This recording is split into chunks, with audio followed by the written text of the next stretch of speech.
Yo, yo, yo, what's good, man? It's been a while since I've been able to kind of come on and talk some Commanders football. So, man, lots of great stuff happening with this crew. Adam Peters is absolutely cooking. Man, the guy definitely knows what he's doing. And I'm loving the moves. I know it's still in the offseason. You still got the preseason to come and training camp and all that good stuff. But so far, so good. I'm going to dissect all the moves, including the big Sam Howell trade and more after my intro.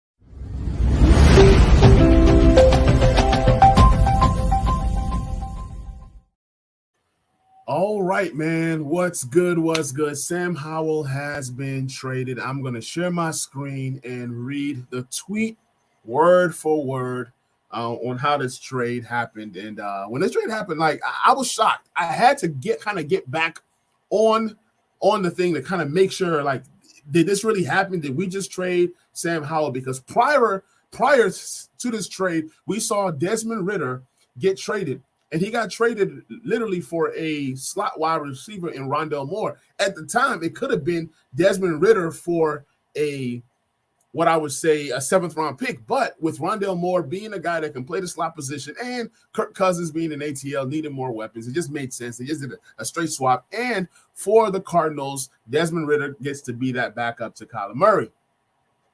Hey, what's good? What's good, Time Out Sports? So when I first saw the deal, right, the Desmond Ritter deal, I said, man, Sam Howell can definitely get more.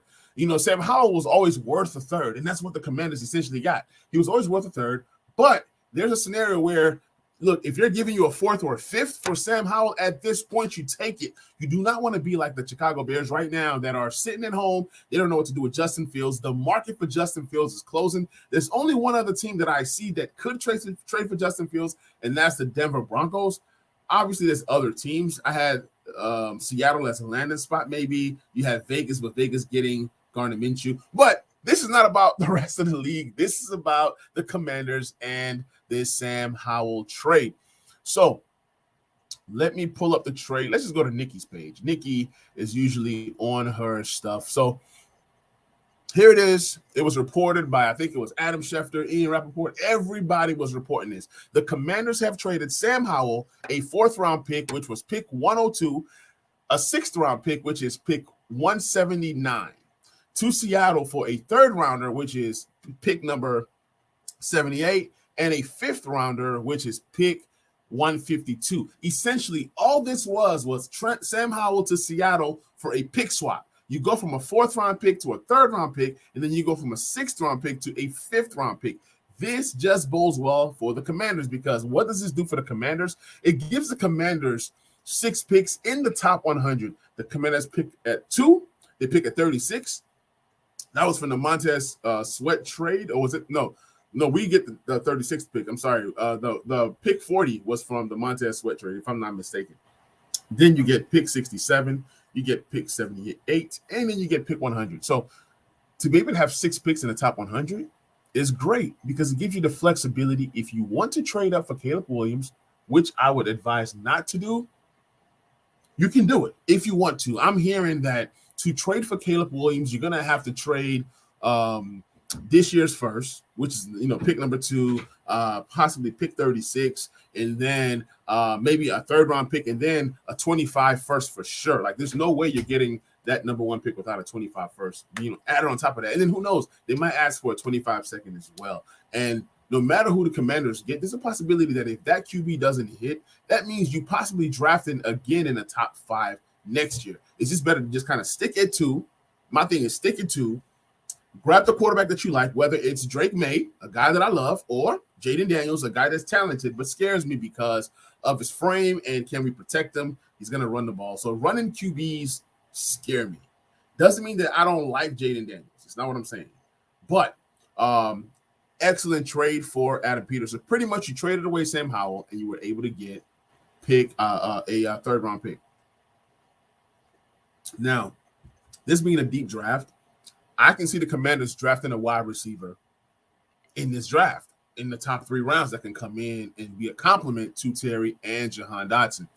I can also see the Commanders attacking tackle with our top 2 second-round picks.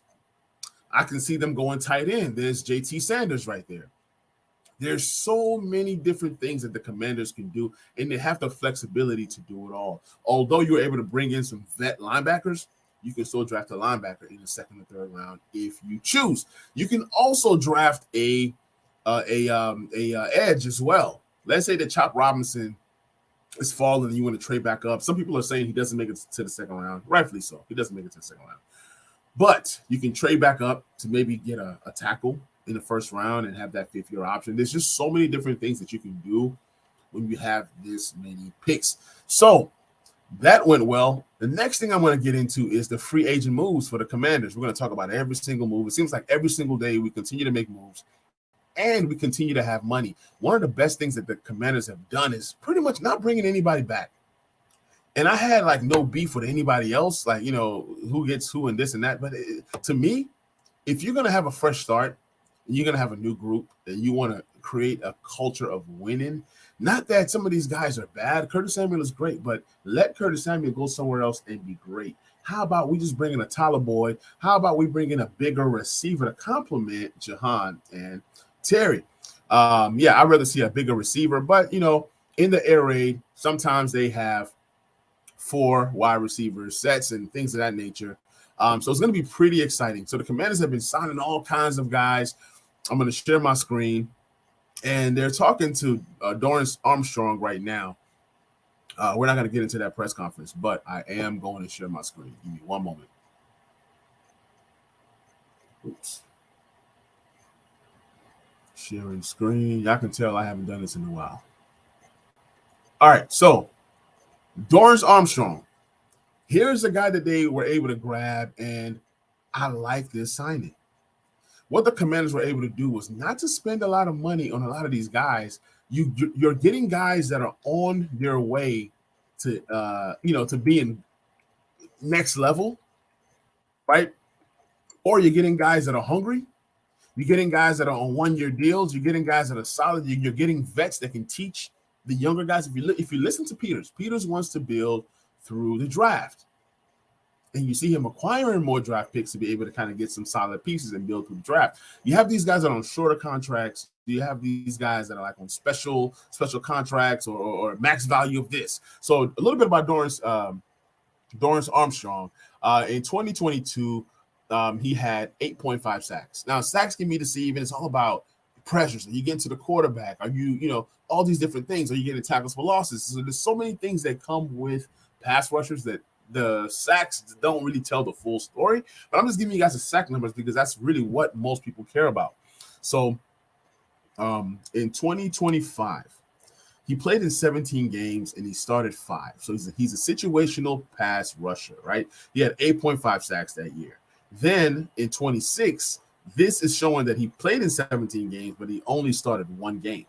So whether that's accurate or not, all that matters is that last year he had 7.5 sacks. So just imagine a player like this who's 26 years young, going into year 27 of his life. And now he's projected to not only get a bigger role, but he's going to be the starter. He's going to be the starter, and he's going to have the potential to get more snaps to even have better numbers. So I love the signings of getting guys that are on the come up, quite young, but not old, nice vet, 26 years young, and he has potential to have a better season. And then with the price that they pay this guy, I mean, if he hits, man, then you're thinking like, man, we got this guy so cheap. Wow, we only paid this, we only paid that. I'm going to get his contract in a minute. But man, I love the signing. Let's look at how much he got paid, contract. It wasn't much. I believe it was a 3-year deal. Let's see what the contract was. So 45, it has a max value of 45 million. Doesn't mean he's getting 45 million, but a max value of 45 million. And it's a 3-year deal. And like most deals, you can get out of a deal, in the last year. So it's really like maybe it's a 2-year deal. But yeah, like I said, man, career high 8.5 sacks in 22 and then 7.5 sacks in 2023.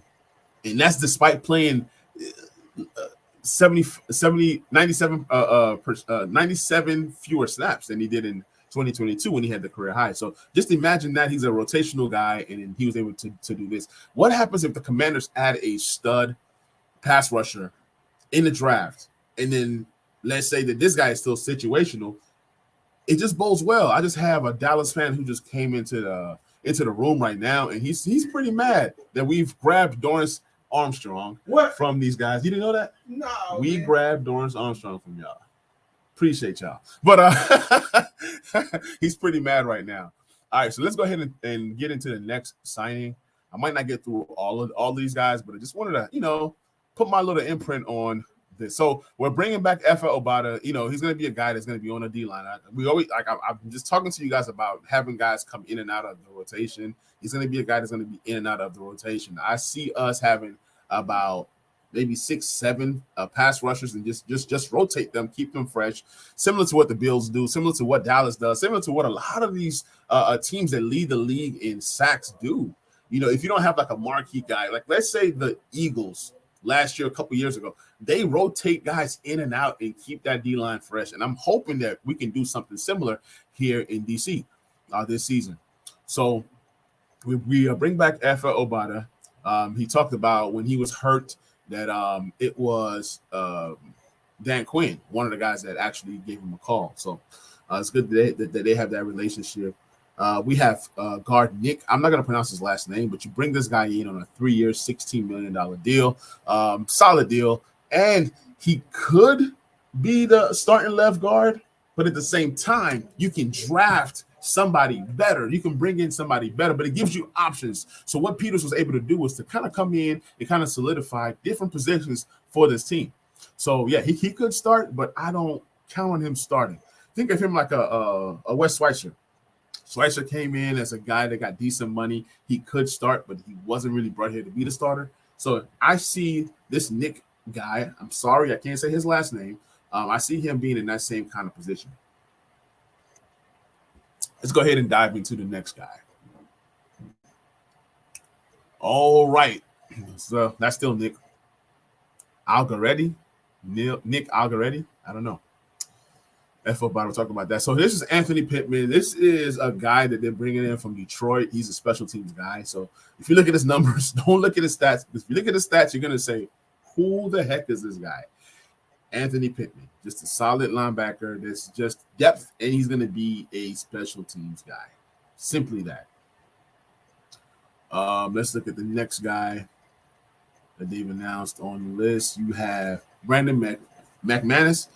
This guy right here, he has a leg on him, man. He has a leg on him. This is a good signing. And no more Joey Slye. This guy has kicked way more 50-yard field goals. He's more accurate kicking 50-yard field goals than Slye. So you can kind of see these new guys, these front office guys coming in and saying, hey, we're going to change the entire culture. We're going to bring in guys that are different. We're going to just create something special here in DC. And they're doing it, and they still have I believe over $50 million left in cap room. So there's still room to bring in somebody else. We don't know what else they do, but they have the flexibility. And then Peters has talked about not using all the money this year and then kind of rolling the cap into next season. And remember, we have a lot of guys that are like on 1-year deals and things of that nature. So those monies come off the books as well as the free agents that we're going to have coming in next year. So this is Tyler Ott. Tyler Ott is a long snapper. You guys know that we had long snapper issues last year. So now you're bringing in a guy who they believe in. And this guy was a Pro Bowler a couple years ago. So solid long snapper from the Ravens. And then, of course, you have Marcus Mariota, which when we signed Marcus Mariota, people didn't understand why. Peters had a plan. See, when you bring in Marcus Mariota to be the backup and Sam was still here, it could be Sam and Mariota show, and you can trade out of 2 and get a slew of picks this season and next season. It can kind of set you up for the future. But after Sam Howell gets traded, it made it official that Marcus Mariota is going to be tutoring the new guy that we draft, whether it's Drake May or Jaden Daniels. And I live in Nashville, Tennessee, so I've seen Marcus Mariota play ball. He's a tough-nosed guy. He's a solid QB. And who knows? Maybe it works out for him here as a backup like it did for Jacoby Brissett.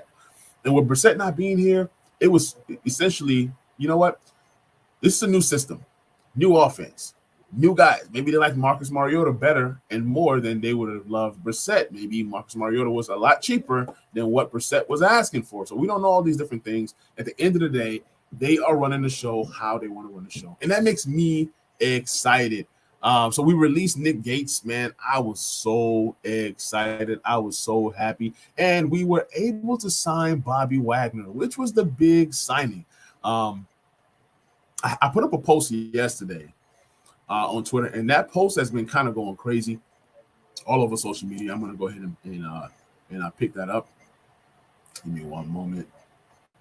But before I talk about Bobby Wagner, let's go ahead and talk about Frank Louvu.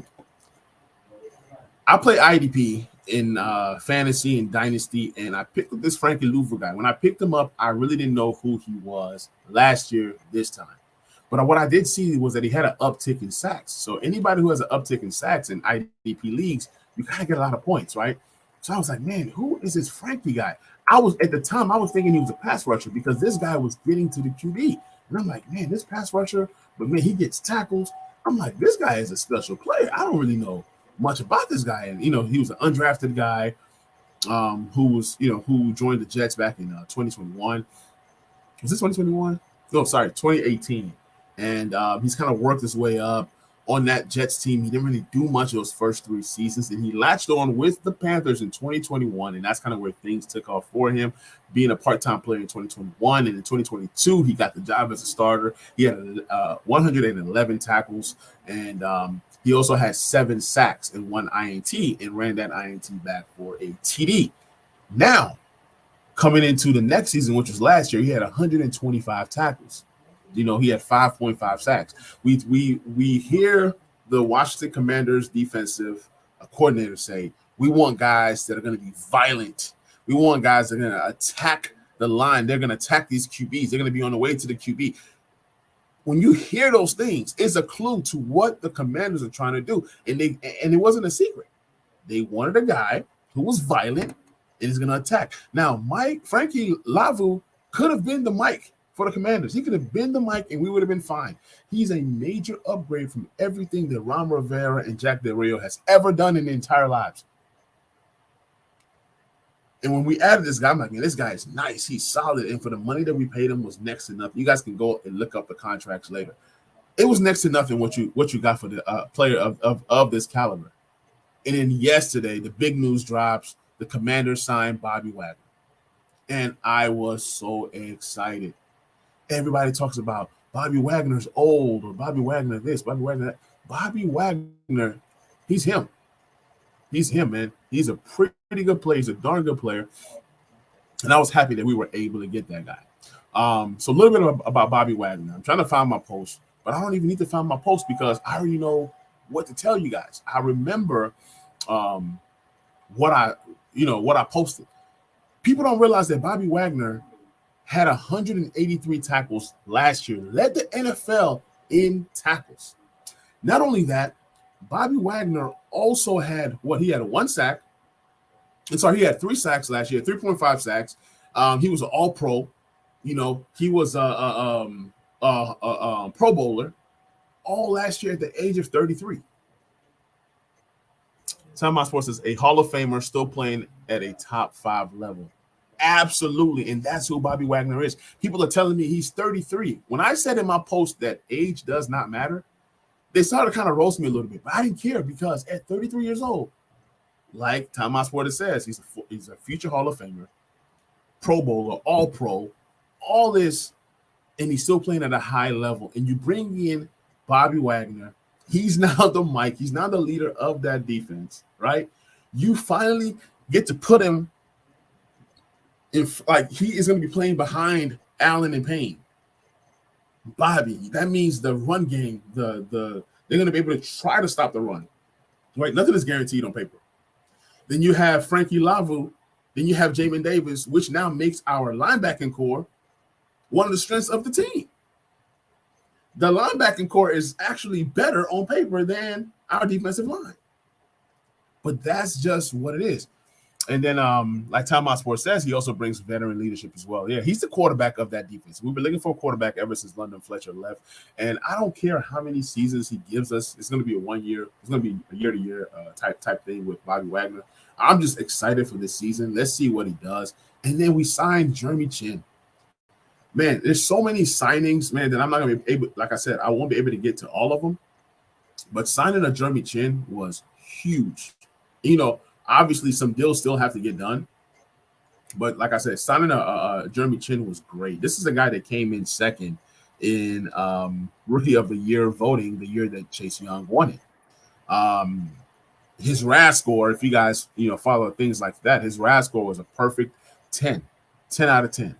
And out of 1,000 safeties that have been tested years prior, nobody has ever gotten the score that Jeremy Chin was able to get.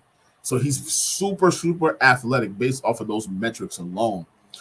So a little bit about Jeremy Chin. So he gets a 1 year, what was it like? Was it 6.5 million? Let me see. Let me get the money on that one. I know I told you guys can go and look at the money later. So it's 4 million plus, and then you have incentives. And so the money can go up, but it's 4 million, and that's pretty solid. Coming into the draft, vertical, 41-inch vertical. You ran a 4.4. This guy is, when I say athletic, meaning super athletic. Now, he has fallen off from his rookie season, but I'm not too worried about that. I believe this group is going to get the best out of him. His rookie season, 117 tackles. He had 2 tackles for losses. He 5 QB hits, 2 forced fumbles, an interception. Then in year 2, he had 107 tackles and QB hits, interception. Similar numbers year 1 and 2. 1 less forced fumble. Then in years 3 and 4, he just kind of fell off. 70 tackles the third year, then 30 tackles. And then it was like, a few injury issues. He played 11 games in 22. He played 12 games in 23. So he wasn't as durable then. But who knows, man? Like I said, these 1 year deals, this is kind of where you come in, you play ball, and you get more money. So it's a prove it a year for him. And who knows? He does well. He sticks around. He's another guy that's getting, one of these short-term deals, 1 year deals. But he's young. He's still in his 20s. He's 26 years young. And like I said, these are the kind of players that you want to grab that could be on the upswing, that could be doing something, So you grab these guys and, and then you kind of see what happens. So I love that signing of Jeremy Chin. One of my other favorite signings was Austin Eckler. We signed Austin Eckler, and I'm hearing Twitter, guys saying, "Oh my gosh, he's old." I saw that one Super Bowl commercial that had Dan Marino and Jerry Rice and Emmitt Smith. Somebody said, "This is the Commander signing Bobby Wagner, Austin Eckler, and and who's the other one? Zach Ertz." And it was funny. I'm not gonna lie, it was funny. I laughed, but at the same time, I saved his comments for receipts because there's gonna be a time when you have to reveal the receipts. Now, Austin Eckler, he's 28 years young. Okay, 28 is not old for a running back, but that's kind of when they start to go downhill before they reach age 30. But I still think that Austin Eckler still has plenty to offer. A guy who came into the league as an undrafted guy, a guy who had an amazing season, not last year, but the year before that. So he's a year removed from an amazing season where he had 915 yards rushing. He had 13 rushing touchdowns. He had 107 receptions for 722 yards and 5 receiving scores. So you're talking about a guy who had 18 touchdowns. Okay, you're talking about a guy that had over 1,600 yards from the line of scrimmage. That's pretty solid. 1,600 yards, 107 catches. I mean, Austin Eckler, he's him. Okay, he's him. But last year was a down year for this guy between not being healthy and the system just not working. He had his worst average as a runner, 3.5 yards per carry. Every other year, it's been no less than 4.2. So there's no doubt in my mind that he can get back to that 4.2 level or at least 4. Yeah, I don't see him doing 3.5 this season, especially if we improve that offensive line. So this past season, 628 yards rushing. He had 5 rushing touchdowns. He had 51 receptions, 436 yards, and one receiving score. So if he can even just do what he did last year with the Commanders, that's just great. 51 receptions. He's a slight upgrade over an Antonio Gibson. Maybe more than a slight upgrade over Antonio Gibson. So I love the Austin Eckler signing. It's super, super sneaky, and it can be super, super good. 1 year deal for him as well as Zach Ertz. 1 year deal. I don't need to give you guys any background on Zach Ertz. You guys kind of know what Zach Ertz brings to the table. But let's just go ahead and listen to a little bit of the Frankie live right now. 1 second. I'm going to share my screen. Let's go ahead and hear from Frankie Louvu real quick. Got a lot to show and a lot to unleash on the football field. So I'm extremely excited. I know Frankie is as well. Talking to him like when I got into the building earlier today, and just texting back and forth. I know we're both super excited about this opportunity in front of us.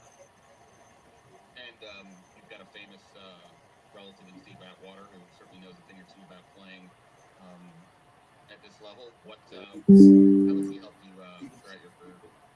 Yeah, he's been a great resource for me.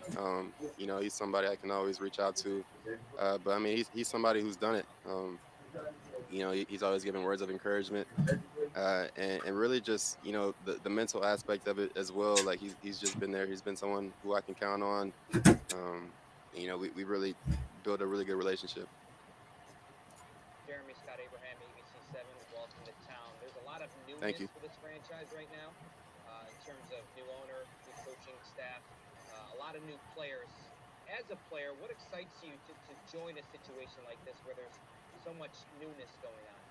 Yeah, I mean, it's great. It's awesome because I mean, like you said, there is a lot of new here, so we can really create the culture that we want. From the ground up.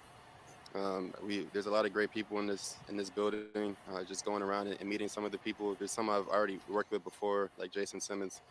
But really, just having a group of people who really want to create and build a culture and a team. From the ground up. It's all new faces. We can build it how we want to. Okay, Sam Fortier with the Washington Post. What excites you about Jason Simmons specifically? He's a great person. He's a great dude, but he's also a great coach. He's somebody I've worked with before, like I previously said. But he's going to tell you the truth, and that's something I appreciate from anybody that I'm around, but especially a coach. I'm sorry, guys. This And is I know Jeremy Chin. last year probably didn't go how you expected or would have liked. What do you attribute that to, and how do you get back on track this year? Um, I really don't attribute it to anything.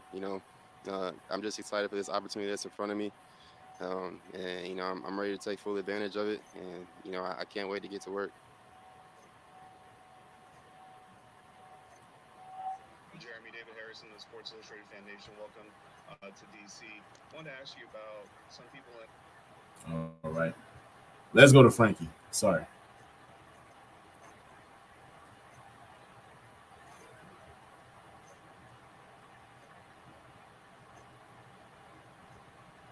Give me a moment.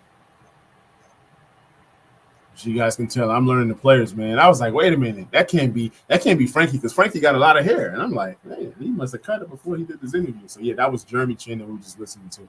I'm trying to hear a little bit from Frankie, but this stuff right here is acting up a bit. Let me try to refresh it. See what happens.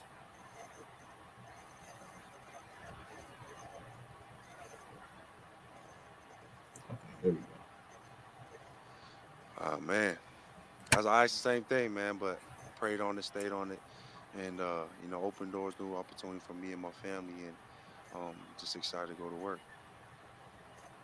So you're a versatile guy that can do a lot of different things. What do you expect from your role in Washington? Man, do whatever I can to help this team win and where we gotta go. That I don't label myself as a linebacker or this and that, man. Just a versatile linebacker. You put me anywhere, and we gonna go get it. So, I'm just excited to work with the guys that I have around me and go forth. John Kives with ESPN. What do you feel that you add coming here? Bring energy, um, tenacity, grit, dog mentality, and that's the type of game that I'm bringing to the table. And you know, with the guys that we have around, man, I don't doubt that we're gonna make that happen. How did you go? You came in and you had a long journey to get to this point. Why do you feel like you're able to get to this point? Just hard work. You know, nothing in life comes easy, man. With hard work being put in, everything that happens in the dark must come to light. And you know, I'm just blessed with the opportunity. I'm here today, man, and just embracing the moment while I can. Frankie, Scott Abraham, ABC7, welcome to DC. Along those lines, I think fans can really relate and appreciate kind of your underdog story, undrafted, making your way through the NFL. How have you embraced that underdog mentality, and how has that fueled you during your career? I think it fueled me more than ever. I always had a chip on my shoulder. People counting me out, and the naysayers, the doubters, and you know, just the point to prove everybody wrong, and it just keeps me going and adding more wood to the fire. Looking at kind of the system Dan Quinn, Joe Witt is going to run here in Washington, how can your skill set kind of evolve and grow in this type of situation in Washington under the tutelage of Witt and Quinn? Man, you know, I can do a lot of things. I can get to the pass, uh, get to the quarterback.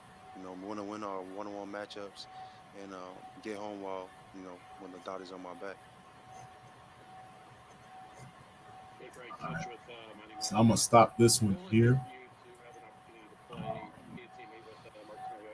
All right, so that's a little bit from Frankie, but just to recap what we've done so far in free agency, we signed Austin Eckler. We already talked about him a little bit. Bobby Wagner, Frank Louvu, Tyler. What is it? I can't pronounce his last name, but what is it? Baddies, Tyler Baddies. But this guy is coming in from Dallas center, right? We needed an experienced center, but a center that wasn't so old as well. So he comes in. He was a Pro Bowler 2 years ago. A lot of people don't know that because a lot of people don't follow the offensive lineman. He's solid, and I wanted Lloyd Cushenberry, but for us to be able to get this guy at the price that we got him was solid. A starting center of this caliber, he's Pro Bowl center.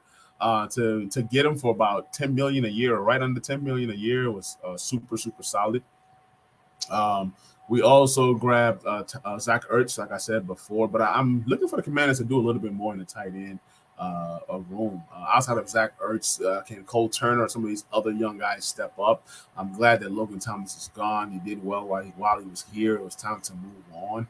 We brought in Dorrance Armstrong. I talked about him earlier. Dante Fowler and Ceylon Farrell.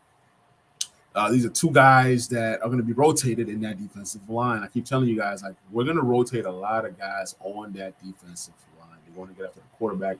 And everybody doesn't have to be a superstar. You just have to just come out there and just show effort. And then with having linebackers like Louvu and Bobby Wagner that are also going to attack the quarterback as well, just both well, and then as well as Jamin Davis. So I would love to see a lot of blitz dialed up. It's going to be a fun defense. If everything works out, then we signed a guard, Nick, from the Kansas City Chiefs.